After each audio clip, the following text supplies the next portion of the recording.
2 4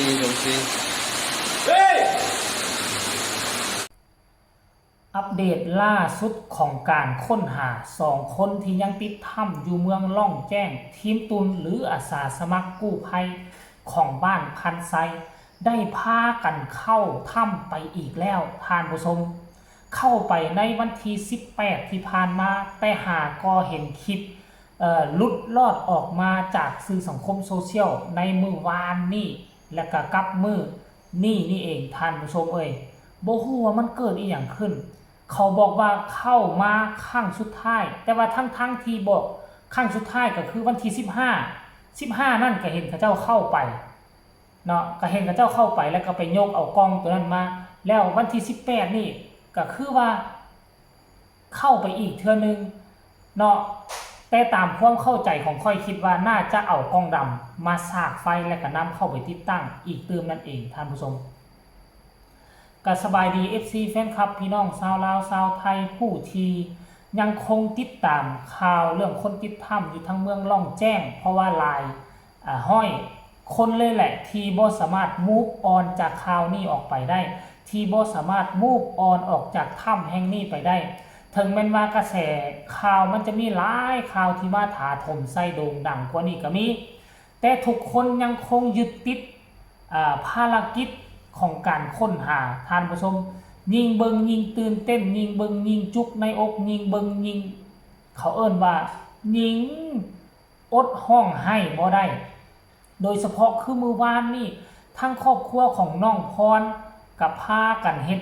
พิธีกรรมบางอย่างของส้นเผาข้าเจ้าเฮ็ดผ้าเข้าผ้าน้ำล่มหมู่ได้ทุกคนใส่ผ้าเข้าแล้วก็มีการสื่อสารให้ร่างทรงสื่อสารกับผู้ที่อยู่ในถ้ำต่างๆนานาจึงเฮ็ดให้ครอบครัวกับผู้เป็นเมียอดห้องให้บ่ได้น้ำตาแตกกันทั่วโลกโซเชียลคลิปมือว่านนี่ก็เล็ดลอดออกไปกันลายคนแชร์กันไปเต็มโลกโซเชียลเลยแหละท่านผู้ชมแล้วค่อยก็ไปเห็นคลิปนึงจากทีมตุนเนาะทีมตุนหลายคนเลยแหละหนึ่งในนั้นก็เป็นน้องชายของผู้ที่ติดอยู่ในถ้ำนั่นก็คือตุนเอหรือว่าบุญเอนั่นเองท่านผู้ชมซึ่งบุญเอนี่นะเป็นผู้หนึ่งที่แบกรับภาระทั้งร่างกายและจิตใจคันว่าจะบ่เข้าไปอยู่ในหั่นก็เป็นอ้ายของตนเองคันว่าจะเข้าไปทุกมื้อเนาะทั้งครูบาอาจารย์กระตักกระเตือนอย่าสู้เข้าไปลายต้องประเมินเบิ่งความปลอดภัยนู่นนี่นั่นแต่ปรากฏว่าการที่เข้าไปในวันที่18นี่จะแตกต่างจากวันที่15น้ำลดลงเกือบติดดินแล้วท่านผู้ชมวันที่15นี่ยังเห็นน้ำที่ปนกับขี้ตมยังเหลือประมาณก็หลายเติบได้ท่วมเทิงทอแต่ว่าวันที่18ที่เข้าไปนี่น้ำลดลงหลายบางบอนบางทีน้ำแห้งลงไปจนติดพื้นถ้ำแล้วแห้งลงไปจนติดพื้นถ้ำจนสามารถเห็นแนวพื้นถ้ำได้วันที่15นี่มันจะอยู่กับประมาณเป็นคืบพุ่นเนื้อหน้าถ้ำขึ้นมาท่านผู้ชมเป็นน้ำกับขี้ตมแต่ว่ามามื้อนี้น้ำแห้งเหลือแต่ขี้ตมติดอยู่พื้น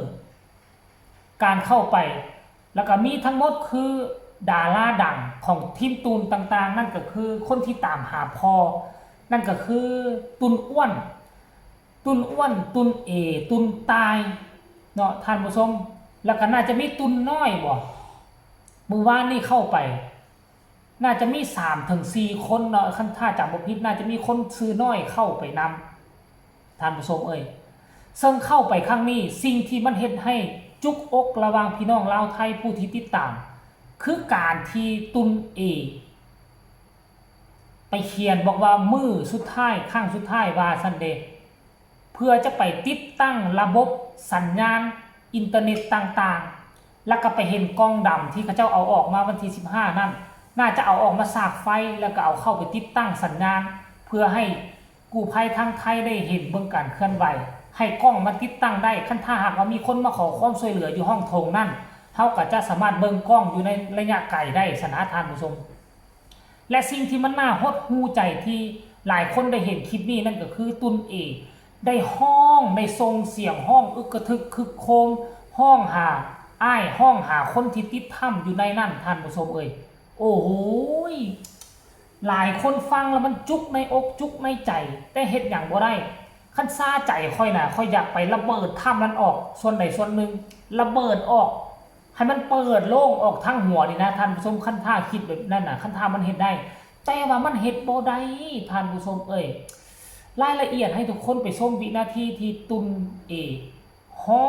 งส่งเสียงดังหาอ้ายตนเองและหาอีกคนหนึ่งที่ติดอยู่ในถ้ำมันหดหูใจขนาดใดไปชมพร้อมกันเลย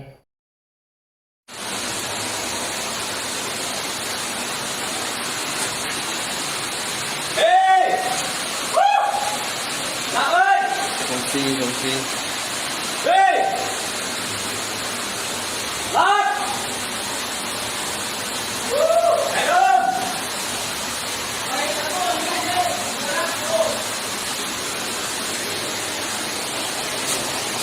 เฮ้ย